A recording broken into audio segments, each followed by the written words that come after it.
घबराओ नहीं लेफ्टिनेंट, मामूली सी खराश का जख्म है, जल्द भर जाएगा। मुझे पहचानते हो? मैं हूं वली अहद सल्तनत आमाज, खुदाई खिदमतगार, जाबाज, मुजाहिद, सिपा सालार लश्कर फिदाइन, रजूली अल जब्बार अल नासिर, जिसका हक, जिसकी हुकूमत उससे छीनकर उसके मक्कार भाई के हवाले कर दी गई है। मक्कार तुम हो रजूली। तुम भूल जाते हो कि तुम शाह की गोद ली हुई औलाद हो, इसलिए तुम तख्त के कभी वारिस थे ही नहीं। सिपा सलार बनते ही तुमने शाह के बेटे को कत्ल करने की साजिश की, जिसकी वजह से आज तक तुम रेगिस्तान की खाक छान रहे हो। रजूली, मेरी बीवी कहां है? मैं पूछता हूं, मेरी बीवी कहां है? तुम्हारी बीवी इस वक्त मेरी बीवी के खेमे में है। खबरदार।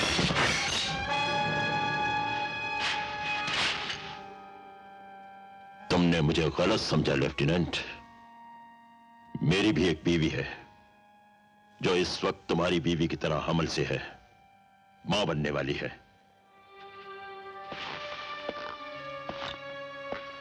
तुम ही नहीं लेफ्टिनेंट, रसूली को सब गलत समझते हैं। मुझे चोर, डाकू और लुटेरा समझते हैं, लेकिन रसूली लुटेरा नहीं, इस रेगिस्तान का बेताज बादशाह है। रसूली तुम्हारी बहादुरी की कदर करता है, तुम्हारी वफादारी की दाद देता है। खैर छोड़ो इन बातों को, आओ जश्न मनाएं। आज हम एक बेटे के बाप बनने वाले हैं, और अगर इस बार भी मेरी बीवी ने तीसरी मर्तबा अपने पेट से लड़की पैदा की तो मैं उस लड़की के साथ साथ बीवी को भी खत्म कर दूंगा।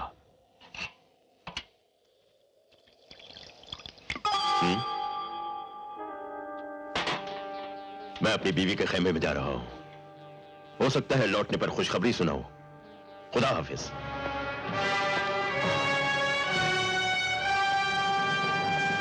या रसूल अल्लाह,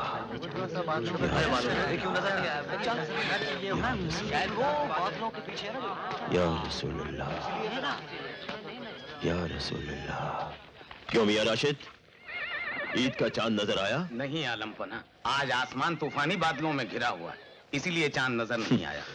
नजर आते ही हमें खबर की जाए। बहुत बेहतर है आलम पना।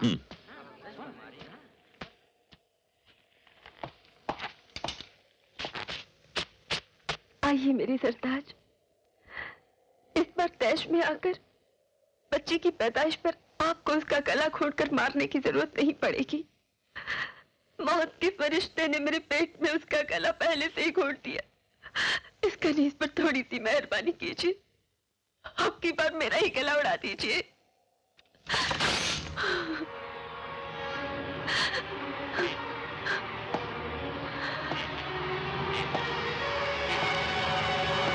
आका, लेफ्टिनेंट खालिद की बीवी को लड़का पैदा हुआ है, लेकिन उसकी बीवी बच्चे के पैदा होते ही मर गई।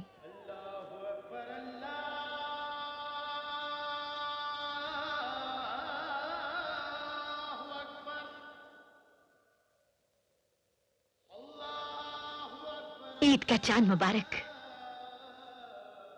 साहिब आलम, ये तो करिश्मा कुदरत हो गया। ऐसे ही रमजान की 29वीं तारीख थी, इधर बच्चे ने दुनिया में कदम रखा और उधर ईद का चांद निकला।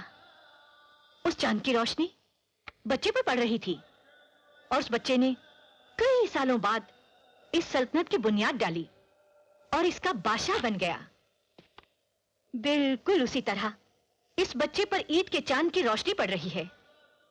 ये जरूर एक दिन इस सल्तनत का बादशाह बनेगा।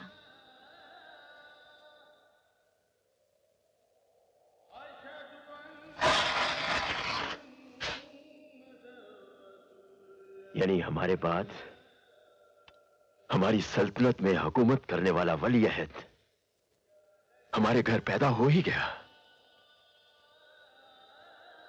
हमारे ख्वाबों की दुनिया में मुद्दतों से अंधेरा छाया हुआ था, उसमें रोशनी करने वाला सूरज आ गया।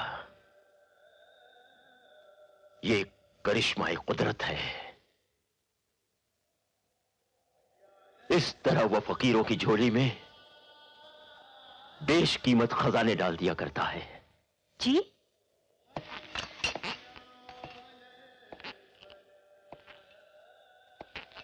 बच्चे बेजुबान होते हैं और मुर्दे बोला नहीं करते। लाओ।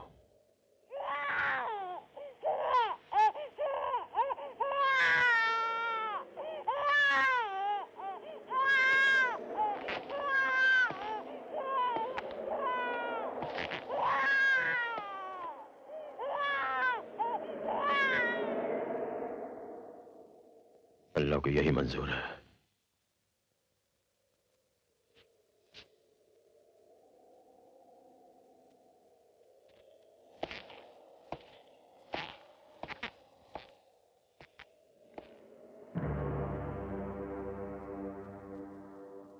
समझ गई? जी। ये सब अल्लाह की मर्जी है। ऐलान कर दो कि रसूली अल जब्बार अल नासिर के घर लड़का पैदा हुआ है, जिसे हम बा मोहब्बत पुकारेंगे सुल्तान।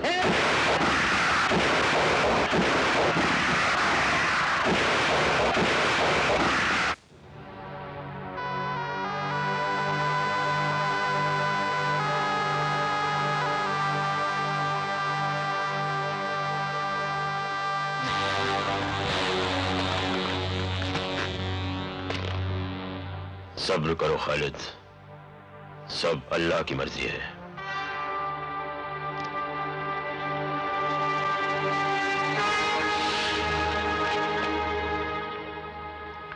मेरी बीवी की मौत का सबब उसके जख्म है, जो अल्लाह की मर्जी से नहीं तुम्हारे हुक्म से लगाए गए हैं रसूली, तुम्हारे हुक्म से लगाए गए हैं। मैं तुम्हारी तरह जालिम फितरत का नहीं रसूली, कि अपनी गरज के लिए औलाद को मार दिया, औलाद की खातिर बीवी का कत्ल कर दिया। मुझे अपनी बीवी से बेहद प्यार था, हमें हमारी औलाद चाहिए थी। जिस तरह तुम अपनी सल्तनत के ख्वाब देखते हो, उसी तरह हमारे लिए हमारी औलाद हमारी सल्तनत थी।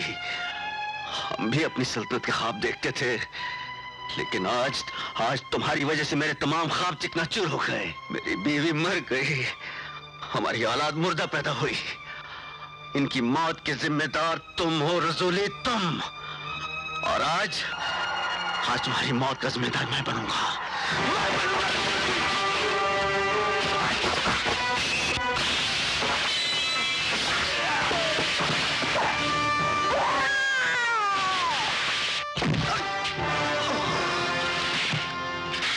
डरो, हम बजाते खुद इसे नहीं मारना चाहते, क्योंकि इसने हमें वो तोहफा दिया है जिसकी कीमत हम अपनी रूह बेचकर भी अदा नहीं कर सकते। ले जाओ और छोड़ दो इसे रेगिस्तान में। भूख और प्यास मौत बनकर खुद ब खुद इसे निकल जाएगी, और रेगिस्तान ही इसके लिए कब्रिस्तान बन जाएगा।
आका, आपने बांदी को तलब किया?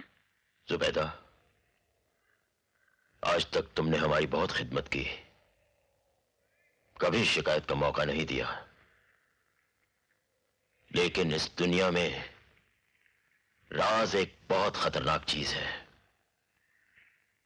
जिस तरह से एक मुर्दा 2 कब्रों में दफन नहीं किया जा सकता, उसी तरह एक राज 2 सीनों में नहीं रह सकता।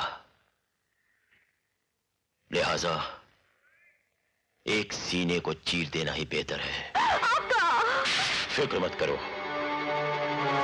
तुम्हारे खानदान और तुम्हारे वालिदैन की पूरी देखभाल की जाएगी।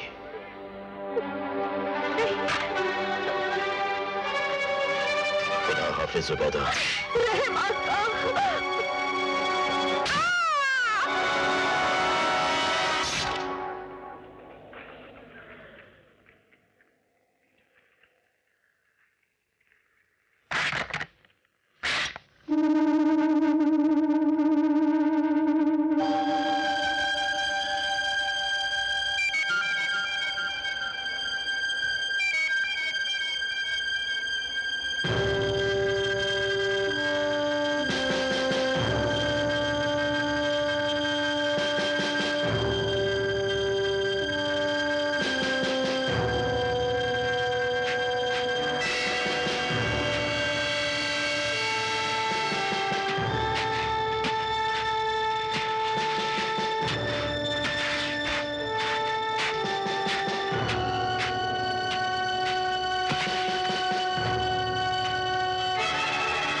चमन